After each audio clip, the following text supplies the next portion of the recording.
Leia here from magicbyleia.com, and in this video I'm going to show you how to make a fairy door pendant. Now I'll be working on a small scale, but you're welcome to do this in a larger scale to make it an actual fairy door figurine for your garden or to place somewhere in your house. You can find the complete list of supplies and tools used in this video by visiting my website linked in the description below. Here I have clay already conditioned in red, white, and various shades of pink, and I'm going to roll them all into thin logs. Since it's a magical pendant and I love the color pink, I'll make a pinkish blend for the wood, but you can supplement pink for browns or blues or any other color. My process for creating wood grain is very simple. You take whatever color scheme you want, take a couple of different colors, and essentially mix them together until they're almost but not quite mixed, and that way you could see the individual colors and get the overall mix. So it's a combination of elongating, rolling, folding over, elongating, rolling, folding over until you're happy with the result. And we can add in some twisting for good measure. Kind of looks like a candy cane. I almost want to eat this. You can roll it in your hand or on the table. When you roll it over, you want to make sure that the clay is actually connected, like it actually adheres to the other layer. Otherwise, you're going to start getting a weird breaking in the middle, where the clay that you're rolling doesn't want to stick, and that's just going to mess everything up. Look at that. It's starting to get a woodsy look. See that wood grain? Well, a fairy wood grain, right? It's pink and it's magical, but it's beautiful.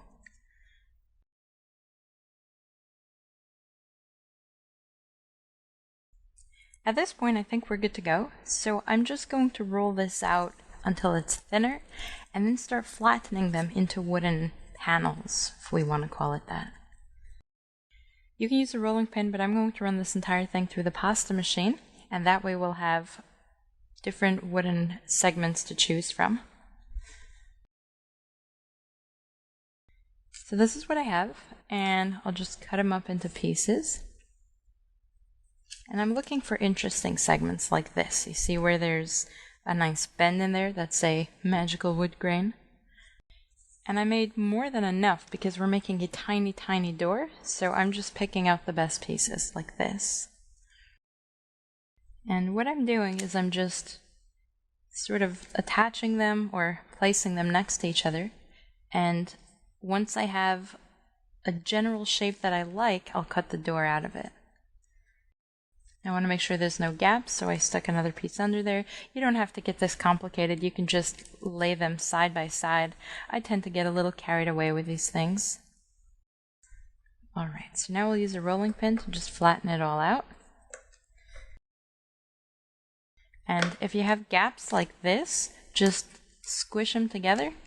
Use your fingers. Remember, this is a door. It doesn't have to be perfect. And just kind of tap it down so that it's relatively flat. Alright, so I really love this area, how it came out. What I want to do now is figure out the general size of my intended fairy door and cut something out a little bit smaller because I want the wood to be smaller so I have room to put a frame around it. I definitely want to keep these two beautiful patterns in it, so I'll do something like this. Helps if I use the sharp side of the knife. This is why I love the flexible blades. If you don't have a flexible blade, you can just use one of these. This is an X-Acto knife, and just cut it out manually. I'll show you what I mean when I do the corners. And remember, it's a fairy door. The shape does not have to be perfect. It just has to be magical. I think I said that too many times already today. In fact, if the shape is a little crooked, I think that makes it so much cooler. Alright, so this is the actual door. What I'm going to do now is create a base for this pendant, and I'll do this with scrap clay. just as something in the back for the door to be attached to, and for any accessories like rocks, the hinges, flowers, grass, whatever you want to add. I rolled this out on the number 4 setting on the pasta machine. You don't want to make it too thick or the pendant will be too heavy. Place the door on it, and then cut a shape that's just slightly bigger than the door, and that way you have where to attach everything else. So I'm leaving a little bit sticking out. At this point you want to start thinking about the pendant because you want to get that wire in there. You can use the pre-made pendant hooks. I like to use just craft wire. So here I have a small length of wire, and I'll start with the pendant loop, make it thick enough so that you can actually run a necklace through it. By thick enough, I mean make the diameter big enough. I can't tell you how many times I've made it so small, and then I try to get a necklace through it and it doesn't work. Another option is to just place a hole on top of the pendant itself and then just run a string through that. So that'll be the top. Then I want to create a small area that I can embed in the pendant itself, so that's where I get this loop. And that way if you pull it up, it catches the clay so it won't break off easily. So I'm going to embed this just under the door. I didn't attach the wood very strongly, so that way I'm just separating the 2 layers of clay with my blade and sticking this in. Now that it's in, I'm going to press down firmly to make sure that hook we created actually catches the clay and doesn't go anywhere. Alright, so now we have the door. Let's go ahead and do the accessories. I'm going to go with a simple rock pattern around it, so we'll put small rocks, we'll put grass on the bottom, maybe decorate with a mushroom or a flower, and then we'll do the door hinges, and we'll do the knob hinges and knocker. Now remember, because it's a pendant, you don't want your rocks to be too big, so what I'll do is take small, I have some gray clay with some pearl in there, notice that glittery shine, and I'll take small pieces, and instead of making them 3-dimensional rocks, we'll flatten them down a little so that they don't stick out too much.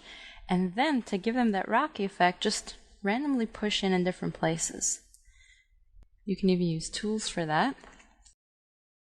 Just kind of pressing on it. Remember, rocks are natural, they're not perfect, they're not the same, so just random and start putting them around the door. And remember, when it comes to pendants, smaller is better, so maybe even something that small. I'm flattening them on my finger, giving them some shape. See if we can get a simple way to do this quickly. Here I have a log of the gray pearl clay. And I made this by actually combining different scraps in black, white, and then adding a translucent pearl clay to it, which has the glitter in it. Now I'm using Primo Sculpey. You can use whatever you want, and you can make whatever recipe you want. The fun thing about this project is that there are no rules. Just get a basic idea and then customize it to make it your own. Make it the colors, your favorite color. I chose pink because I love pink. You can choose whatever color for rocks. You can do blue rocks. You can do, I'm using gray rocks, but you can do whatever you want. And this is already conditioned, so I don't even have to roll them. I just cut them. They're still so soft. I can just shape the pieces that I cut and attach them right there. And this is also why we need the border, because notice how it's latching onto the brown clay. Without the brown clay, it would potentially break off if you tried attaching it next to the door. Essentially, I'm just pinching it between my fingers to give it a raised shape. Make sure that you have the clay secured to the wire, but I don't like it sticking up over the wire because you don't want it to break off when the pendant's being used. Now with the holidays just around the corner, instead of a pendant, you can also make this as an ornament. I mean, every tree needs a fairy door, right? That one seems too big. If a stone doesn't look right, just remove it and put another one in its place.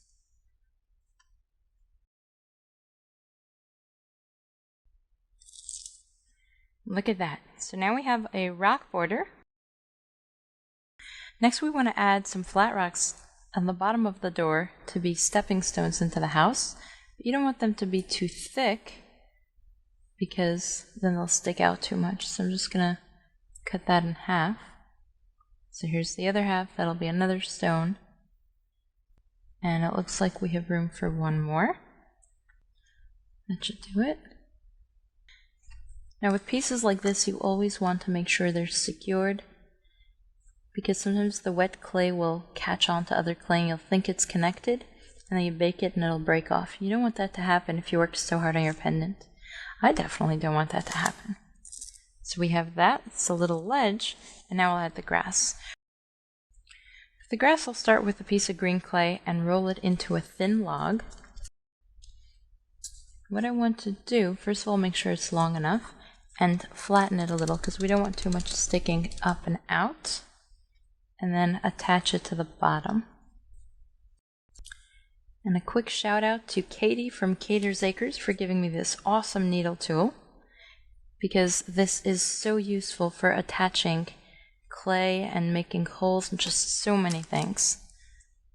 I'm going to cut off the excess. We just want a little green on the bottom so it doesn't just end without a nice defined border.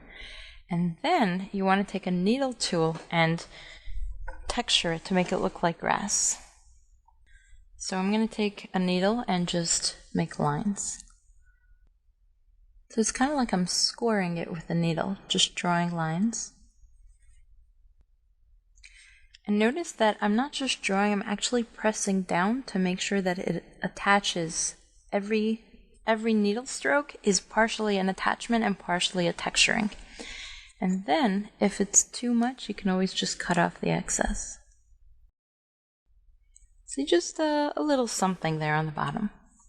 If you want to get creative, you can even take some of that green and stick them in between the rocks, just like some moss. Especially, notice that some areas have a gap between the rock and the door. That's a perfect place to stick in some grass. Grass or moss or whatever you want to call it. It always finds a way to grow in cracks and crevices. I'm not going to go too crazy with it. I'll just put a few more pieces. And you can also texture that with a needle, give it that mossy look by just dotting in some holes. Alright, now we have the door. We want to add some functionality. We need hinges, a knocker. You can even have a doorknob separate. I'm going to keep it simple and have the knocker and the doorknob be the same, one of those pull things, but you can do whatever you want. I mixed up black, red, and pearl to give me this purpley, silvery something. I didn't want it to collide with the rocks. I wanted the color to stand out a little more.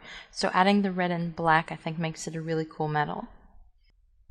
So let's start with the hinges. The goal of a hinge is just to have some metallic thing that can have a nail put through it. So it doesn't have to have a specific shape. I'm going for somewhat of a flattened log, but I'm giving it some texture and some uneven shape. And the way I'm doing that, just pinching a small piece of clay, rolling it between my fingers, rolling it out a little, and that's too small, so let's do it. It doesn't have to be the exact same size. The way I like to think of this is that the fairies took a small piece of metal and just banged it flat, right? So as they did it, they weren't the same exact size. They didn't come out of a machine with a perfect texture, perfect tools. That's what makes it so much cooler.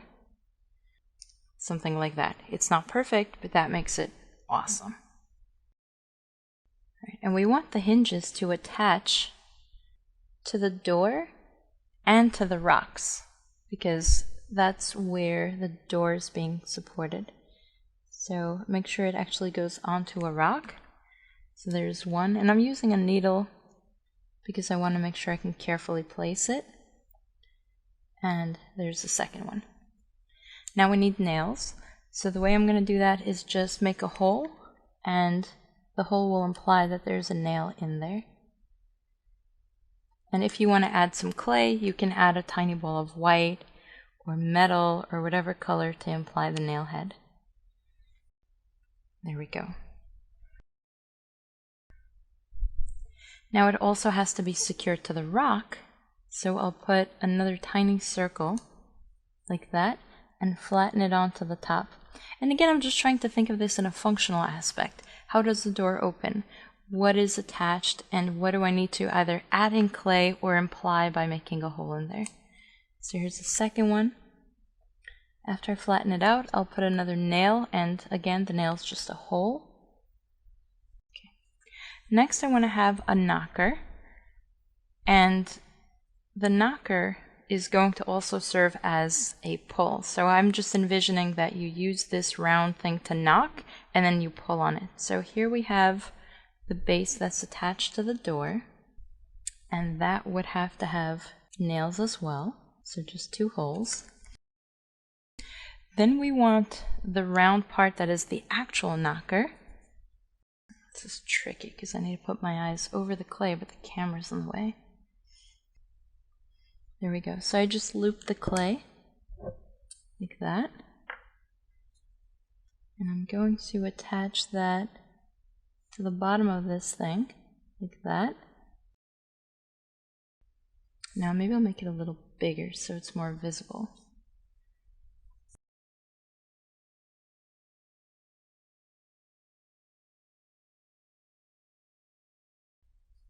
You can try wrapping it around something like a needle tool just to get that shape.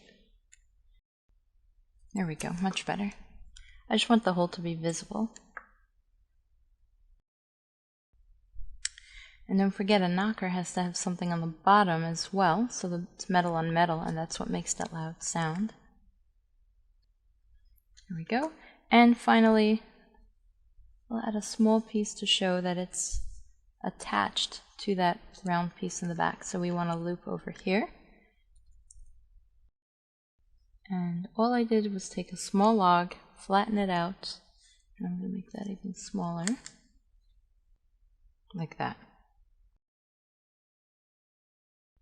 And there we have it. So again, just imagine that the fairies would pick this up, knock it against that metal, and then they could just lift this up and actually pull to open the door. So it's a 2-in-1 function. If you don't like that, you could do a regular doorknob and maybe put a knocker over here. I've seen some people do that. And at this point, we're done. We just have to bake it. Of course, you can also decorate it by adding things like flowers, mushrooms, vines. In fact, I'd love to see what you come up with. So if you make a fairy door following this tutorial, go ahead and tag me on Facebook or Pinterest at Magic by Leia so I can take a look. For a detailed list of supplies used in this project, along with answers to your specific questions, visit my website, magicbyleia.com, or click the link in the description. I will be uploading new videos regularly, so be sure to subscribe to my YouTube channel. But for even more bonus tutorials, tips, and so much more, join my email newsletter by clicking the link in the description or visiting my website, magicbyleia.com.